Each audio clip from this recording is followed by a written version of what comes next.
Hey guys, welcome back to my channel. It's Cassie here. Today I'm doing a follow-up video about my overall review and thoughts of The Ordinary products. I don't know if you guys have watched my previous video yet. If not, I will link it up here. I basically contacted The Ordinary and they prescribed me a AM and PM regimen that I've been following for this past month. Alright, this is a series of really bad pictures of me up close. So at this point, I have uneven skin, little bumps here and there. You can see it on my cheeks. The coloring around my lips area is still a little bit dark and pigmented. But these pictures here, it seems like the bumpiness on my skin has cleared up a little bit, but I have a little bit of redness here and there. Nothing too crazy. And then this most recent one of me, I think I have more red dots, and that's mainly because of my diet. I've been going on a lot more barbecues and eating more junk food because, hello, it's summer and when you hang out with your friends, you eat bad food. So the first one I want to talk about is the face wash, the Squalene Cleanser. It is not for me. I tried it. I've already finished using the whole bottle for this month. Like, it was the size of this one, so it's really small. So I don't think I would purchase it again just because I feel like I can find other alternatives that do the same job for like a larger bottle. And then the second step is the Buffet one. So this one is the one I use in the morning time, and it's supposed to keep my face more supple, more firm, and just like not have any wrinkles. It also hydrates, fades dark spots, brightens, firms, and smoothens the texture of the skin. This one, I feel like it did work for me. I don't think there's like a huge noticeable difference just because to begin with my skin wasn't that bad. I just wanted to start using better skincare products to maintain my existing skin. But I do feel like my skin is quite plump right now. Like, it feels plump. I don't think it's really brightened my skin in any way, and I don't think it's made my skin more like an even tone, but it does feel really supple, and it doesn't feel like I have more wrinkles. I don't know. I personally don't know if it's really working, but I feel like it is. I like this one. I would continue to use this one, or I might want to try something similar to this. But I think this one pretty much covers all your needs for anti-aging. So yeah, I like this one. And then the next one I'm going to talk about is the Ascorbyl tetrapalmitate, whatever thing, in vitamin F. And this one is the one you're supposed to use at night. It is an oil-based one. I usually just do 3 drops, 1, 2, and 3 before bed.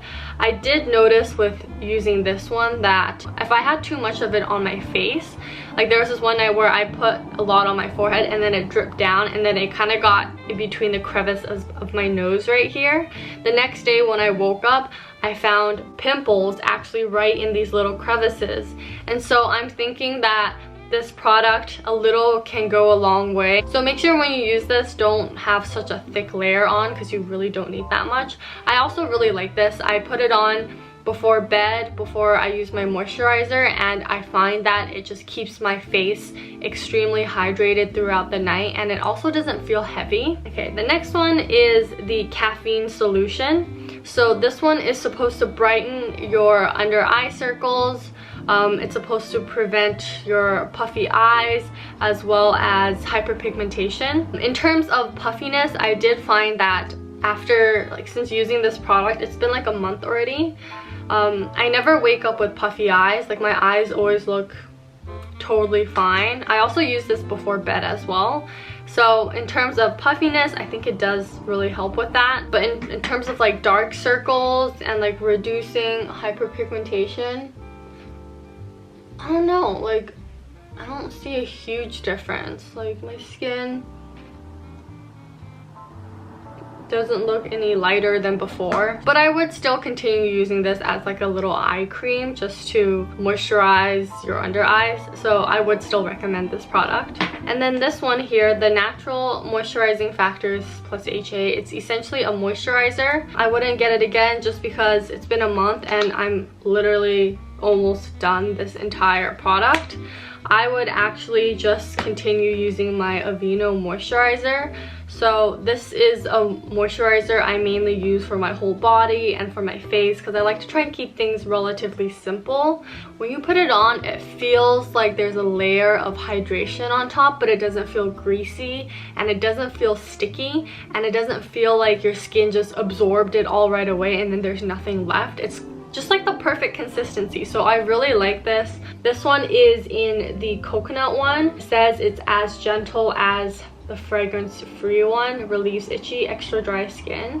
I tried the fragrance-free one before I got this coconut one and I love it. I just don't like the smell, like it smells not great. So when they came out with this coconut one, which is also as gentle as fragrance-free, I really like this one. I was washing my face with the Squalene cleanser, which looks like this. I already threw it away because I ran out, but I've been reaching for this one again. This is my face wash that I use. It's also very gentle. It doesn't foam, meaning it doesn't strip away all the oils from your skin, especially if you have dry skin. Anti-itching, soothing, lipid replenishing washing cream. This, in terms of face wash, I actually really like it. I like it a lot more than the Squalene cleanser because even though it doesn't foam up that much, you still can feel like it's taking off the makeup and the oil and like the dirt that's off your skin. And then the very last thing I want to talk about, which is not The Ordinary related, is because I have dry skin, I tend to need to exfoliate every once in a while just to allow the new skin to kind of come out of my face. And so everyone knows about this product, like at least I think most people know about it in the beauty community, but it's the St. Ives Apricot Scrub, and it is essentially a exfoliant that removes impurities for glowing skin. This scent smells so nice. The little exfoliants, I don't know what they're made of. Oh, 100% natural walnut shell powder. And once you wash it off, your skin just feels like a baby's butt. Like it works really well. So I like to use this exfoliator at least once every week or every 2 weeks. Yeah, I'm just gonna continue on with my skin journey, but currently that is my skin routine. So I hope you guys like this video. Don't forget to hit the like button, subscribe if you want, and I'll see you guys next time. Bye!